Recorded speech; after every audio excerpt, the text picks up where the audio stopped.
اللہ کے نام سے شروع جو بڑا مہربان نہایت رحم فرمانے والا ہے۔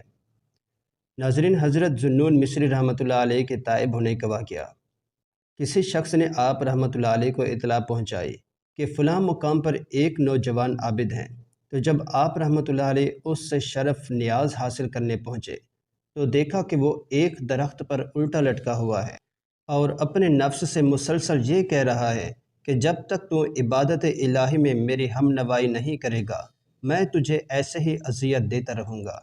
حتیٰ کہ تیری موت واقع ہو جائے۔ یہ واقعہ دیکھ کر آپ رحمۃ اللہ علیہ کو اس پر ایسا ترس آیا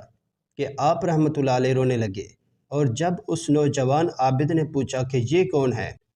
جو اس گناہ گار پر ترس کھا کر رو رہا ہے، یہ سن کر آپ رحمۃ اللہ علیہ اس کے سامنے جا کر سلام کیا اور مزاج پرسی کی، تو اس نے بتایا کہ یہ بدن عبادت الہی پر آمادہ نہیں ہے، اس لیے یہ سزا دے رہا ہوں۔ آپ رحمۃ اللہ علیہ نے فرمایا کہ مجھے تو یہ گمان ہوا کہ تم نے کسی کو شاید قتل کر دیا ہے یا کوئی عظیم گناہ سرزد ہوا ہے۔ اس نے کہا کہ تمام گناہ مخلوق سے اختلاط کی وجہ سے پیدا ہوتے ہیں، اس لیے مخلوق سے رسم و رواج کو بہت بڑا گناہ تصور کرتا ہوں۔ آپ رحمۃ اللہ علیہ نے فرمایا تم واقعی بہت بڑے زاہد ہو۔ اس نے کہا کہ اگر تم واقعی بہت بڑے زاہد کو دیکھنا چاہتے ہو تو اس پہاڑی پر جا کر دیکھو۔ چنانچہ جب آپ رحمۃ اللہ علیہ اس پہاڑی پر پہنچے تو آپ رحمۃ اللہ علیہ نے ایک نوجوان کو دیکھا کہ جس کا ایک پیر کٹا پڑا تھا اور اس کا جسم کیڑوں کی خوراک بنا ہوا تھا۔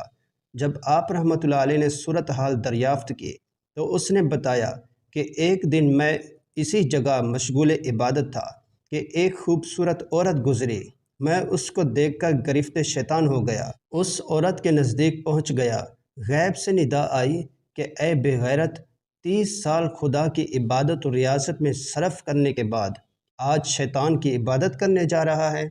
چنانچہ میں نے اسی وقت اپنا پیر کاٹ دیا، کیونکہ گناہ کی طرف پہلا قدم اسی پاؤں سے بڑھایا تھا۔ بتائیے کہ آپ مجھ گناہ گار کے پاس کیوں آئے ہیں؟ اور اگر واقعی آپ کسی بڑے زاہد کی جستجو میں ہیں تو اس پہاڑی کی چوٹی پر چلے جاؤ۔ لیکن جب بلندی کی وجہ سے آپ رحمۃ اللہ علیہ کا پہنچنا ناممکن ہو گیا تو اس نوجوان نے خود ہی ان بزرگ کا قصہ شروع کر دیا اور بتایا کہ پہاڑ کی چوٹی پر جو بزرگ ہیں ان سے کسی نے یہ کہہ دیا کہ روزی محنت سے حاصل ہوتی ہیں، اور اسی دن انہوں نے یہ عہد کر لیا کہ جس روزی میں مخلوق کا ہاتھ ہوگا اس روزی کو ہرگز ہاتھ نہ لگاؤں گا۔ اور جب بغیر کچھ کھائے کچھ دن گزر گئے تو اللہ نے شہد کی مکھیوں کو حکم دیا کہ ان کے ارد گرد جمع ہو کر انہیں شہد مہیا کرتی رہیں، چنانچہ وہ ہمیشہ شہد استعمال کرتے ہیں۔ یہ سن کر حضرت ذوالنون مصری نے درس عبرت حاصل کیا اور اسی وقت عبادت اور ریاضت میں مشغول ہو گئے، اور جب آپ رحمۃ اللہ علیہ پہاڑ سے نیچے کی جانب اتر رہے تھے تو دیکھا کہ ایک اندھا پرندہ پیڑ سے نیچے کی جانب آ کر بیٹھ گیا۔ اسی وقت آپ کو خیال آیا کہ نہ جانے اس کو رزق کہاں سے مہیا ہوتا ہوگا، لیکن آپ رحمۃ اللہ علیہ نے دیکھا کہ اس پرندے نے اپنی چونچ سے زمین کریدی، جس سے ایک سونے کی پیالی برآمد ہوئی، اس میں تل بھرے ہوئے تھے، اور دوسری پیالی چاندی کی جو گلاب کے عرق سے لبریز تھی۔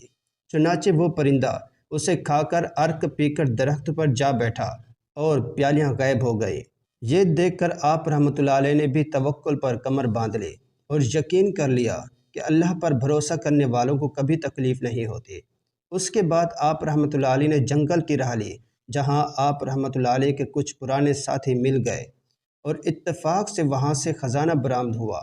جس میں ایک ایسا تختہ تھا جس پر اللہ کے اسماء مبارک کندہ تھے۔ جس وقت خزانہ تقسیم ہوا تو آپ رحمۃ اللہ علیہ نے اپنے حصے میں صرف وہ تختہ لے لیا، اور ایک دن خواب میں دیکھا کہ کوئی کہہ رہا ہے کہ اے ذوالنون، سب نے دولت تقسیم کر لی اور تو نے ہمارے نام کو پسند کیا، جس کے عوض ہم نے تیرے اوپر علم و حکمت کے دروازے کشادہ کر دیے۔ اور آپ رحمۃ اللہ علیہ یہ سن کر شہر تشریف لے آئے۔ آپ رحمۃ اللہ علیہ نے فرمایا کہ ایک مرتبہ میں لب و دریا وضو کر رہا تھا کہ سامنے کے محل پر ایک خوبصورت عورت نظر آئی۔ جب میں نے اس سے گفتگو کرنے کے لیے کہا تو اس نے کہا کہ میں دور سے تمہیں دیوانہ تصور کی ہوئی تھی، اور جب قریب آ گئی تو عالم تصور کیا، اور جب بال کر قریب آ گئی تو اہل معرفت تصور کیا،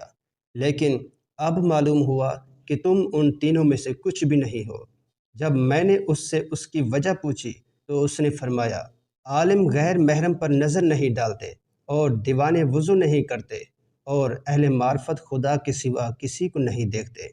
یہ کہہ کر وہ غائب ہو گئی اور میں نے سمجھ لیا کہ یہ غیب کی جانب سے تنبیہ تھی۔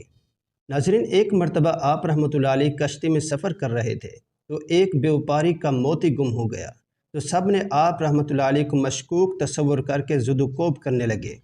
آپ رحمۃ اللہ علیہ نے آسمان کی جانب نظر اٹھا کر عرض کیا کہ یا اللہ، تو علیم ہے کہ میں نے کبھی چوری نہیں کی۔ یہ کہتے ہی دریا سے صدہاں مچھلیاں اپنے منہ میں ایک ایک موتی لے کر نمودار ہوئے، اور آپ رحمۃ اللہ علیہ نے ایک مچھلی کے منہ سے موتی نکال کر اس بیوپاری کو دے دیا۔ اس کرامت کے مشاہدے کے بعد تمام مسافروں نے معافی طلب کی اور اس وجہ سے آپ کا خطاب ذوالنون پڑ گیا۔ ناظرین، یہ تھی ہماری آج کی ویڈیو۔ اس طرح کی مزید اچھی ویڈیوز کے لیے چینل کو سبسکرائب ضرور کر دیجیے۔